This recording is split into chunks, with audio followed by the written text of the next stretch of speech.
স্বজনের সঙ্গে ঈদ উদযাপনে গ্রামে ফিরছেন নগরবাসী। সময় মতো ছাড়ছে ট্রেন, সড়কেও স্বস্তির যাত্রা। বিকেলে ছুটির পর পথে পথে বাড়বে যাত্রী চাপ। সারা দেশে জমজমাট কোরবানির পশুর হাট, রাজধানীতেও চলছে বেচা কেনা। এবারও ছোট ও মাঝারি গরুর চাহিদা বেশি। বিকেল থেকে বিক্রি বাড়ার আশা ব্যবসায়ীদের।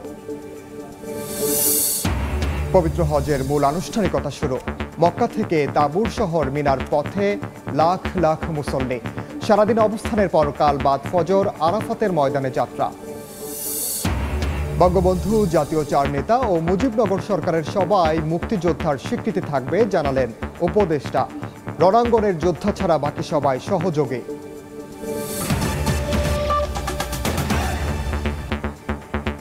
সময় সংবাদের সঙ্গে আছি আমি ওমর ইনাম।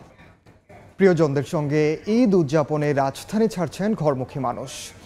কমলাপুর রেল স্টেশন থেকে নির্ধারিত সময়ে গন্তব্যের উদ্দেশ্যে ছেড়ে গেছে প্রায় সব ট্রেন। ফলে সকাল থেকে স্বস্তি নিয়েই বাড়ি যাচ্ছেন যাত্রীরা। অন্যান্য বছর উত্তরবঙ্গগামী ট্রেনগুলোর শিডিউল বিপর্যয় থাকলেও এবার ভোগান্তি কিছুটা কম। যাত্রীরা বলছেন যমুনা রেল সেতু চালু হওয়ায় অন্যবারের তুলনায় স্বস্তিদায়ক এবারের ঈদ যাত্রা। সকালের দিকে যাত্রী চাপ তুলনামূলক কম হলেও বিকেলে অফিস ছুটির পর ভিড় বাড়বে বলে ধারণা করা হচ্ছে।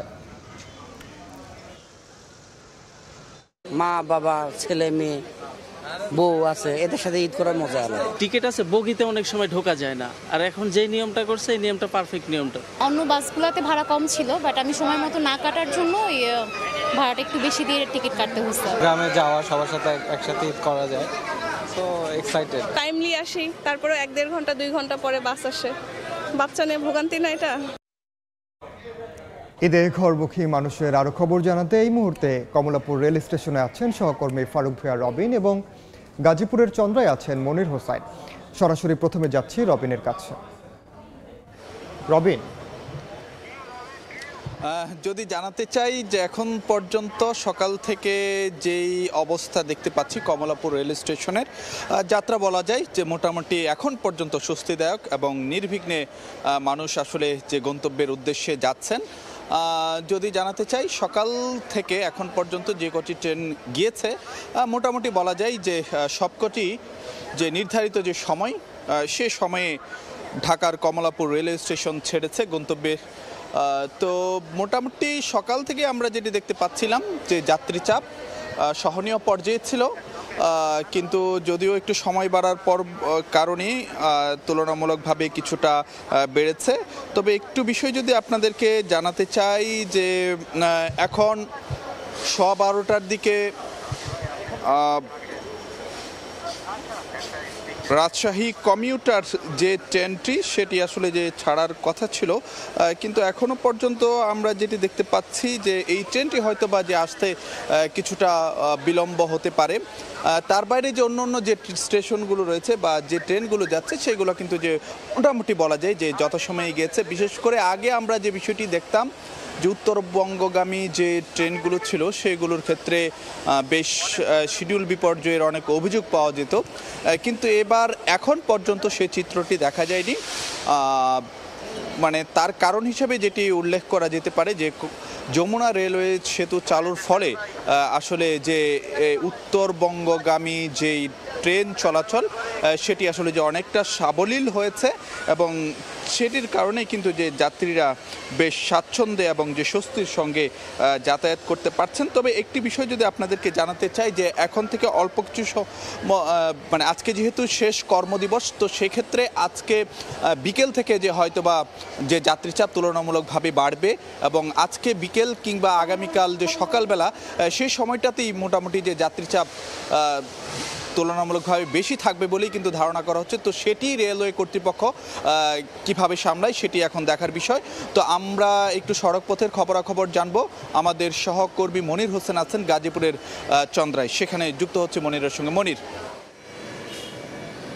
রেলপথে আসলে যেমনটা স্বস্তি দেখছিলাম এই একই রকম স্বস্তি কিন্তু এখন পর্যন্ত সড়ক পথেও রয়েছে। এই মুহূর্তে আমরা আছি যে গাজীপুরের চন্দ্রা, এই জায়গাটি আমরা জানি যে উত্তরবঙ্গগামী যেসব যানবাহন এদিক দিয়ে যায় এবং এখানকার যেই ভোগান্তি এটা আসলে সবারই জানা। এখানে যেই ভোগান্তি পড়তে হয়, লাইনের পর লাইন, মাইলের পর মাইল যে দীর্ঘ যানজটে এখানে পড়তে হয়, এখন পর্যন্ত আমরা আসলে সেরকম দেখিনি, কিন্তু কিছুটা ধীরগতি রয়েছে। এই ধীরগতির কারণ হিসেবে আসলে আমরা যেটি দেখছি যত্রতত্র যাত্রী ওঠা নামা, এবং কিছু ক্ষেত্রে আমরা এর আগে দেখেছি যে মহাসড়কে কিছু অটো ব্যাটারি চালিত অটোরিকশা রয়েছে, সেসবের কারণে আসলে কিছুটা ধীরগতি রয়েছে। এবং আমরা যেটি দেখেছি যে এই ধীরগতি এবং স্বাচ্ছন্দ্যে ঈদযাত্রা করতে যাতে সড়কে কোনো ধরনের অপ্রীতিকর ঘটনা কিংবা যানজটের সৃষ্টি না হয়, সেই জন্য আসলে কাজ করছে হাইওয়ে পুলিশ, এবং সঙ্গে সেই সকাল থেকে আমরা দেখেছি যে সেনাবাহিনীও কাজ করছে। এবং বিভিন্ন জায়গায় আমরা দেখেছি যে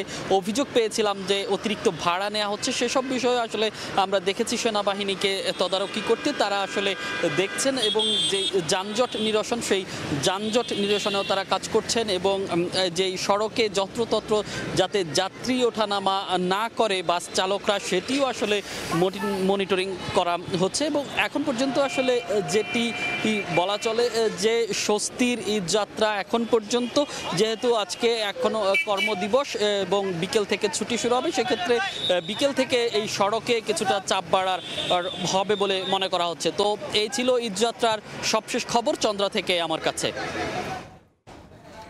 ঈদযাত্রায় সড়ক ও রেলপথের খবর জানাচ্ছিলেন সহকর্মীরা।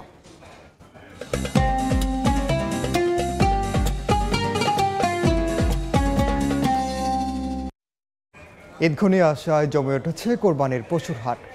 এই মুহূর্তে গাবতলী পশুর হাটে আছেন সহকর্মী সাদিক হাসান ইমন এবং রাজশাহীর সিটি হাটে আছেন সাইফুর রহমান রকি। সরাসরি শুরুতেই যাচ্ছি ইমনের কাছে। কাল থেকে কিন্তু ঢাকার বিভিন্ন বাজারগুলোতে দেখা গেছে, বিভিন্ন হাটগুলোতে কিন্তু বেচা বিক্রি শুরু হয়েছে আনুষ্ঠানিকভাবে কুরবানির পশুর। আর আজকে কিন্তু শেষ কার্যদিবস, প্রত্যেকটা প্রতিষ্ঠান ছুটি হবে। তো আজকে থেকে কিন্তু এখানকার বিক্রেতাদের প্রত্যাশা বেশি, কিন্তু তাদের বেচা বিক্রি বেশি হবে। এখানে কিন্তু বিভিন্ন দামের গরু রয়েছে, যেগুলো বড় গরু সেগুলোর চাহিদা বলছেন বিক্রেতারা কম, এবং যেগুলোর দেখা যাচ্ছে যে ছোট কিংবা মাঝারি সেই আকারের গরুগুলোর কিন্তু চাহিদা এখানে সবচেয়ে বেশি। এই হাটে শুধুমাত্র গরুই কিন্তু নয়, আমি গাবতলী হাটে রয়েছি, এখানে কিন্তু রয়েছে ছাগল রয়েছে, মহিষ রয়েছে, এখানে রয়েছে ভেড়া, দুম্বা, উট। দেখা যাচ্ছে যে এইসব প্রাণীগুলো কিন্তু এখানে বিক্রি হচ্ছে। তো আজকে সকাল থেকে, গতকালকে থেকে শুরু হচ্ছে, আজকে কিন্তু সময় গড়ানোর সাথে সাথে কিন্তু এখানের বিক্রি বেড়ে গেছে এবং দেখা যাচ্ছে যে এখানে বিক্রি হচ্ছে। তো এখানে যে হাসিল ঘর রয়েছে, যেখানে আসলে বিক্রেতার থেকে ক্রেতার কাছে হস্তান্তর করা হয় গরু, সেখানে তারা বলছেন যে এবারের দাম কিন্তু বেশ স্বাভাবিক রয়েছে এবং স্বস্তির কথা জানিয়েছেন ক্রেতারাও। বিক্রেতাও বলছেন যে তারা বেশ ভালোই দাম পাচ্ছেন, তবে তারা এখনই কিন্তু হতাশ হচ্ছেন না, কারণ তারা জানেন এখন আসলে অনেক লোক আছে যে তারা হয়তো গরু দেখছেন, দাম দর বুঝছেন, বাজার পরিস্থিতি বুঝছেন, তারপরে দেখা যাবে যে ঈদের 2 দিন আগে থেকে কিন্তু আসলে যেটা মেইন যে বেচা কেনা, সেই বেচা কেনা কিন্তু শুরু হবে। এবং দেখা যাচ্ছে যে এখানে নিরাপত্তা ব্যবস্থা যদি বলি, তাহলে আমরা পুলিশ, র্যাব, আনসার সবার সাথে কথা বলেছি। এবার প্রত্যেকটি হাসিল ঘরেই কিন্তু দেখা যাচ্ছে যে পুলিশ মোতায়েন করা হয়েছে এবং তার পাশে কিন্তু স্ট্যান্ড বাই রয়েছেন আনসার এবং র্যাব সদস্য। এখন পর্যন্ত কিন্তু সেরকম কোনো বিশৃঙ্খলার ঘটনা ঘটেনি। তারা বলছেন যে এবার তাদের তৎপরতা এত ভালো রয়েছে, যার ফলে দেখা যাচ্ছে যে যারা বিশৃঙ্খলা তৈরি করতে আসবে তারাও সংশয়ে আছেন, তার কারণে বাজারে কিন্তু এখনো ঢুকতে পারেনি। তো দেশের বিভিন্ন প্রান্ত থেকে যেসব বিক্রেতারা এসেছেন এবং গরুর খামারিরা এসেছেন, তাদের সাথে আমরা কথা বলেছি। তারা বলেছেন যে তারা কিন্তু এখন পর্যন্ত বেশ স্বস্তিতেই রয়েছেন এবং এখানে কিন্তু আইন শৃঙ্খলা রক্ষাকারী বাহিনী কিন্তু যথেষ্ট তৎপর রয়েছেন। এবং এখন যেহেতু আবহাওয়া দেখা যাচ্ছে যে অতটা গরম নেই, তারা স্বস্তি সেটাও খবর বলেছেন যে এখন পর্যন্ত কিন্তু তাদের তারা কিন্তু বেশ স্বস্তিতেই রয়েছেন। আর আমরা ছাগলের হাটে গিয়েছিলাম, সেখানেও বলছে যে ছাগলের দাম কিন্তু এবার মোটামুটি সহনীয় পর্যায়ে রয়েছে ছাগলের দাম। আর ঢাকা সিটি কর্পোরেশনে কিন্তু এখন দক্ষিণে সর্বমোট, উত্তরে সর্বমোট 13টি এবং দক্ষিণে 8টি, সর্বমোট 21টি কিন্তু গরুর হাট রয়েছে এবং সব জায়গায় কিন্তু গরুর হাট ধীরে ধীরে জমজমাট হয়ে উঠছে। আর গরু বেচা বিক্রির আরও খবর জানাবেন রাজশাহী থেকে যুক্ত হচ্ছেন সহকর্মী রকি। উত্তরবঙ্গের মধ্যে সবচেয়ে বড় কোরবানির পশুর হাট বলা হয়ে থাকে রাজশাহীর এই সিটি হাটকে। এই আগামী 7 জুন অনুষ্ঠিত হতে যাচ্ছে ঈদুল আজহা, সেই উপলক্ষে কিন্তু প্রায় এই হাট কিন্তু প্রতিদিনই বসতে শুরু করেছে এখন। তবে সাপ্তাহিক যে হাট সেটি বুধবার এবং রোববার এই 2 দিন কিন্তু সাপ্তাহিক হাট বসে এবং এই 2 দিনই সবচেয়ে বেশি কোরবানির পশু আমদানি হয়। অর্থাৎ ঈদের আগে কিন্তু আজকে রাজশাহীর যে সিটি হাট সেখানে সবচেয়ে বেশি কোরবানির পশু আমদানি হবে এবং এরপরে যে হাটগুলো বসবে প্রতিদিনই যেহেতু হাট বসছে সেখানে কিন্তু পর্যাপ্ত সংখ্যক কোরবানির পশু পাওয়া যাবে না। আপনারা দেখতে পাচ্ছেন সকাল থেকেই কিন্তু রাজশাহী সিটি হাটে সাধারণ মানুষ এখানে আসতে শুরু করেছেন, যারা খামারি তারা আসছেন এবং অনেকেই ক্রেতারা যারা তারাও এখানে কোরবানির পশু কেনার জন্য আসছেন। এখনও যারা পছন্দের কোরবানির পশুটি কিনতে পারেননি তারা কিন্তু ঘুরছেন। আপনারা জানেন যে শহরের আশেপাশে যাদের বাসা, বিশেষ করে একেবারে শহরাঞ্চলের মানুষ, তারা একেবারে শেষের দিকে কোরবানির পশু কিনে অনেকে অনেক দিন ধরে ঘুরছেন, হয়তো দামের কারণে এখনও কোরবানির পশুটি কিনতে পারেননি। তারা আজকে কিন্তু সকালবেলায় হাটে এসেছেন। সব মিলে এখন পর্যন্ত যদি বলা চলে রাজশাহী সিটি হাটে কিন্তু বেচাকেনা জমজমাট হয়ে উঠেছে এবং প্রচুর পরিমাণ কোরবানির পশু ঢুকছে। আপনারা জানেন যে প্রতি হাটে এখানে প্রায় 5,000-এরও অধিক কোরবানির পশু ওঠে এখানে এবং হাট ইজারাদারের পক্ষ থেকে কিন্তু সব ধরনের নিরাপত্তা নেওয়া হয়ে থাকে। পাশাপাশি র্যাব পুলিশের সদস্যদেরও হাটে মোতায়েন করা হয়েছে, কোনো ধরনের সমস্যা যেন হাটে না হয়, কোনো ধরনের বেচা বিক্রিতে কোনো ধরনের ভাটা যাতে না পড়ে সেই জন্য কিন্তু এই ব্যবস্থাগুলো নেওয়া হয়েছে। আপনারা জানেন যে রাজশাহী জেলায় শুধুমাত্র এবার 3,81,000 কোরবানির পশুর চাহিদার বিপরীতে 4,70,000 কোরবানির পশু এখানে প্রস্তুত করা হয়েছে। উদ্বৃত্ত 91,000 কোরবানির পশু এখানে যেগুলো রয়েছে সেগুলো ব্যাপারীদের হাত ঘুরে দেশের বিভিন্ন প্রান্তে চলে যাচ্ছে এবং সেই হাটগুলোতে সেখানে যে বিক্রি হচ্ছে। তো এই ছিল রাজশাহীর সিটি হাট থেকে আমার কাছে থাকে এখন পর্যন্ত সর্বশেষ খবর। রাজধানী ও রাজধানীর বাইরে থেকে পশুর হাটের খবর জানাচ্ছিলেন সহকর্মীরা। বঙ্গবন্ধু শেখ মুজিবুর রহমান, জাতীয় 4 নেতা ও মুজিবনগর সরকারে থাকা সবাই মুক্তিযোদ্ধা। সচিবালয়ে ব্রিফিংয়ে এ কথা জানিয়েছেন মুক্তিযুদ্ধ বিষয়ক উপদেষ্টা ফারুকী আজম। মঙ্গলবার রাতে জাতীয় মুক্তিযোদ্ধা কাউন্সিল সংশোধন অধ্যাদেশ 2025 জারি করা হয়। রাষ্ট্রপতির নির্দেশক্রমে এই অধ্যাদেশের গেজেট জারি করে মন্ত্রণালয়। অধ্যাদেশে বিদেশে থেকে মুক্তিযুদ্ধের পক্ষে ভূমিকা রাখা ব্যক্তি, মুজিবনগর সরকারের কর্মকর্তা, কর্মচারী, ডাক্তার, নার্স, মুজিবনগর সরকারের সঙ্গে সম্পৃক্ত পরবর্তীতে গণপরিষদের সদস্যদের মুক্তিযুদ্ধের সহযোগী হিসেবে গণ্য করা হয়েছে। এছাড়া স্বাধীন বাংলা বেতার কেন্দ্রের সব শিল্পী ও কলাকুশলী এবং দেশে বিদেশে মুক্তিযুদ্ধের পক্ষের সাংবাদিক এবং স্বাধীন বাংলা ফুটবল দলকেও সহযোগী হিসেবে বিবেচনা করা হবে। তবে যাদের মুক্তিযুদ্ধের সহযোগী হিসেবে স্বীকৃতি দেওয়া হয়েছে তারা সনদ পাওয়ার অধিকার রাখেন। পদবি পরিবর্তন হলেও মর্যাদা ছোট হবে না বলে জানিয়েছেন উপদেষ্টা। মুজিবনগর সরকার ও উক্ত সরকার কর্তৃক স্বীকৃত অন্যান্য বাহিনী তারা সবাই মুক্তিযোদ্ধা হবেন। তার মানে মুজিবনগর সরকার ইটসেলফ এবং তার দ্বারাই স্বীকৃত অন্যান্য সকল বাহিনী যারা সশস্ত্রভাবে যুদ্ধ করেছে তারা সবাই মুক্তিযোদ্ধা হবেন। এটাই তাহলে মুজিবনগর সরকারের মধ্যে কে ছিলেন? শেখ মুজিবুর রহমান ছিলেন, সৈয়দ নজরুল ইসলাম সাহেব ছিলেন, তাজউদ্দিন সাহেব ছিলেন, মনসুর আলী সাহেব ছিলেন, কামরুজ্জামান সাহেব ছিলেন, খন্দকার মুস্তাক সাহেব ছিলেন। এরা সবাই মুক্তিযোদ্ধা। পবিত্র হজের আনুষ্ঠানিকতা শুরু হয়েছে। এরই মধ্যে মক্কা নগরী থেকে তাবুর শহর মিনার পথে রওনা হয়েছেন লাখ লাখ হাজি। মহানবী সাল্লাল্লাহু আলাইহি ওয়াসাল্লামের সুন্নত অনুসরণ করে আজ সারাদিন ও রাত হাজিরা অবস্থান করবেন মিনায়। কাল বাদ ফজর যাবেন আরাফাত ময়দানে। বিস্তারিত আব্দুল্লাহ তামিমের রিপোর্টে। আজ 8 জিলহজ। এই দিনকে বলা হয় ইয়ামুত তারবিয়া, অর্থাৎ পানি সংগ্রহ ও প্রস্তুতির দিন। এই দিনটিতে হজ যাত্রীরা মক্কা থেকে মিনায় এসে অবস্থান করেন। নবীজির সুন্নত অনুসারে আজকের দিন মিনায় অবস্থান করে 5 ওয়াক্ত নামাজ আদায় করা এবং রাত যাপন করা হজের অন্যতম সুন্নাহ। হাদিসে এসেছে নবীজি সাল্লাল্লাহু আলাইহি ওয়াসাল্লাম 8 জিলহজ মিনায় গমন করে সেখানে জোহর, আসর, মাগরিব, এশা এবং 9 জিলহজ ফজরের নামাজ আদায় করেন। এরপর আরাফার উদ্দেশ্যে রওনা হন। মিনা মূলত একটি উপত্যকা, যেখানে লাখো তাঁবুতে হাজিরা অবস্থান করেন। শৃঙ্খলা, ধৈর্য এবং ইবাদতের চর্চা দেখা যায় এখানে। কেউ নামাজে, কেউ কোরআন তেলাওয়াতে, আবার কেউ বা পরের দিনের আরাফার দিনের প্রস্তুতিতে ব্যস্ত রয়েছেন। মিনায় অবস্থান শুধু একটি রাত কাটানো নয়, এটি রুহানি যাত্রার সূচনা ও আত্মশুদ্ধির প্রস্তুতি পর্ব। নবীজির ভাষ্যমতে হজ হলো ইবাদত, নিয়ম, ধৈর্য ও নিয়তের সম্মিলন, আর মিনার রাত হলো তার সূচনা। মুফতি আব্দুল্লাহ তামিম, সময় সংবাদ। পবিত্র হজের আরো খবর জানাতে এই মুহূর্তে মিনায় আছেন সহকর্মী আরিফুর রহমান। সরাসরি যাচ্ছি তার কাছে। অবস্থানের মধ্য দিয়ে আজ থেকে শুরু হলো পবিত্র হজের আনুষ্ঠানিক কার্যক্রম। আমরা যেমনটি জানি, আসলে এই যে তাঁবু শহর মিনা, এটি কিন্তু আসলে ইতিমধ্যে বলা চলে যে সকল হাজিরা এই বছর পবিত্র হজ পালনের জন্য এসেছেন, তারা কিন্তু অবস্থান করছেন। এখন কিন্তু স্থানীয় সময় সকাল 9টা, কিন্তু এরপরও এখনকার যে গরমের তীব্রতা সেটি অনুভব করছে যে আসলে প্রচন্ড গরম, যার কারণে দেখা যাচ্ছে মানুষজন যারা এক সময় তাঁবুর বাইরে এসে অবস্থান করতেন, অনেক বলা চলে যে বাইরে অনেক গিজ গিজ পরিবেশ থাকতে এখন কিছুটা নিয়ন্ত্রিত, অর্থাৎ তাঁবুর ভিতরে থাকার জন্য যে এক ধরনের নির্দেশনা দেওয়া হয়েছে সৌদি সরকারের পক্ষ থেকে, সেটি কিন্তু পালন করছেন।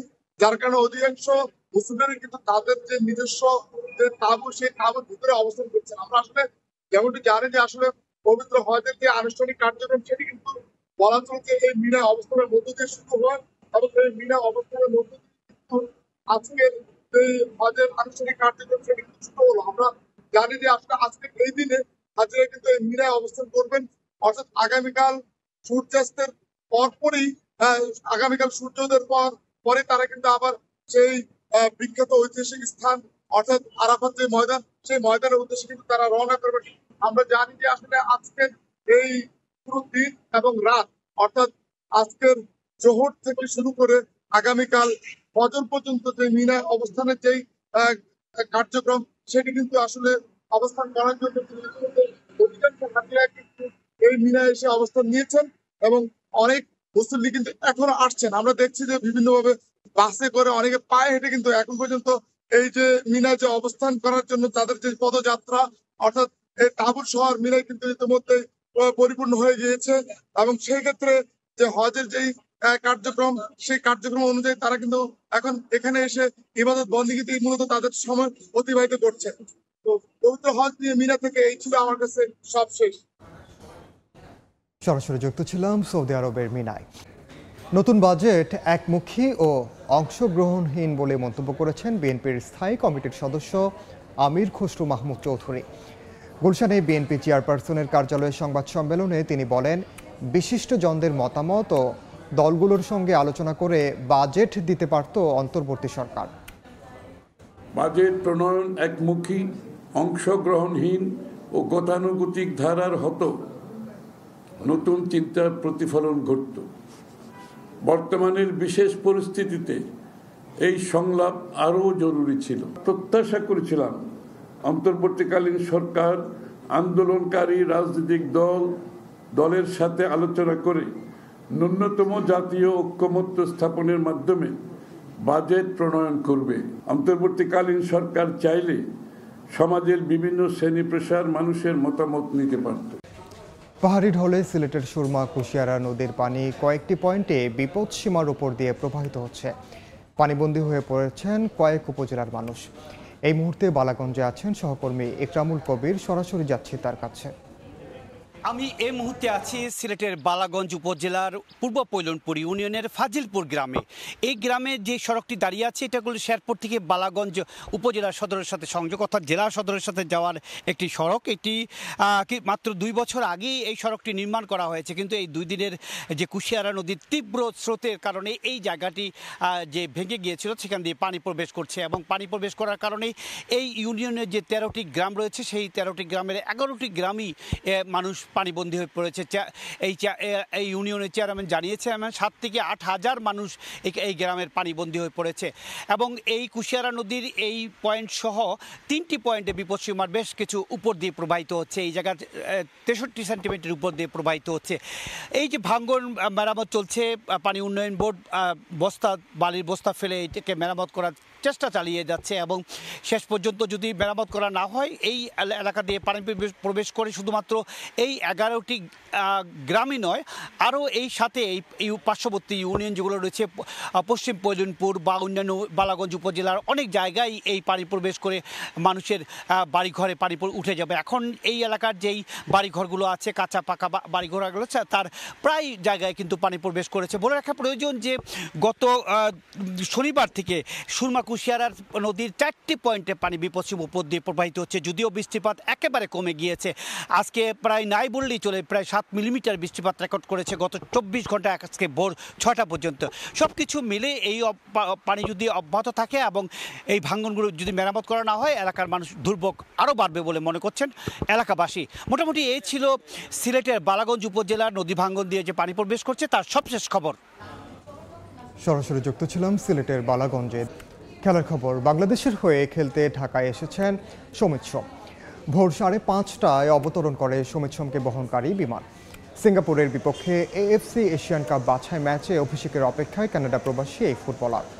লাল সবুজের জার্সিতে অভিষেকের অপেক্ষায় সমিত সোম। ভুটানের বিপক্ষে ম্যাচে আজ খেলার সম্ভাবনা না থাকলেও সিঙ্গাপুরের বিপক্ষে ম্যাচ দিয়ে দেশের জার্সি গায়ে তুলবেন এই বাংলাদেশি বংশোদ্ভূত কানাডিয়ান ফুটবলার। দীর্ঘ সময়ের ভ্রমণ ক্লান্তি থাকলেও দেশের মাটিতে পা রেখে দারুণ উচ্ছ্বসিত সমিত। সতীর্থদের সঙ্গে ঈদ উদযাপনে ও সিঙ্গাপুরের বিপক্ষে ম্যাচ নিয়ে রোমাঞ্চিত তিনি। হামজা, ফাহমিদুল জামালদের সঙ্গে মাঠে নামতে মুখিয়ে আছেন। এ পর্যায়ে শীর্ষ সংবাদগুলো জানিয়ে দিচ্ছি আরেকবার।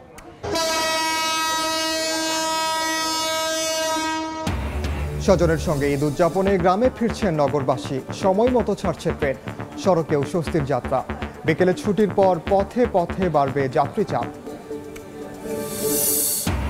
পবিত্র হজের মূল আনুষ্ঠানিকতা শুরু। মক্কা থেকে তাবুর শহর মিনার পথে লাখ লাখ মুসল্লি। সারাদিন অবস্থানের পর কাল বাদ ফজর আরাফাতের ময়দানে যাত্রা। এবং বঙ্গবন্ধু জাতীয় চার নেতা ও মুজিবনগর সরকারের সদস্যদের মুক্তিযোদ্ধার স্বীকৃতি থাকবে। সহযোগী মুক্তিযোদ্ধাদের মর্যাদা ছোট হবে না জানালেন উপদেষ্টা।